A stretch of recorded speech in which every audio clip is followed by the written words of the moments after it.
İnsan bədənində ölümə biraz qalmış maraqlı fenomenal bir hadisə baş verir. Bu hadisənin adı terminal lusidlikdir.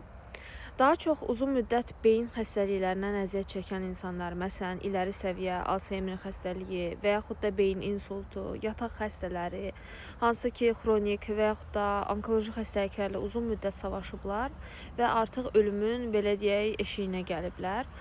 Bu zaman həmin xəstələrdə maraqlı bir fenomen ortaya çıxır. Belə ki, ölümə bir neçə gün qalmış və yaxud da bir neçə saat qalmış bu xəstələr birdən-birə canlanmağa başlayırlar. Nə mənada? Təsəvvür edin ki, bir insan artıq həm bədəni, həm zehni savaşmaqdan bitab düşüb, danışa bilmir, halsızdır və yaxud da Alzheimer xəstəliyində zaten insanlar, belə deyək ki, bir yerdən sonra beyin funksiyalarını onsuz da itirirlər və birdən-birə əlinizi, üzdüyünüz bu xəstədə görürsünüz ki, zehni açılmağa başlayır. Terminal açıq zehinlilik də deyilir buna.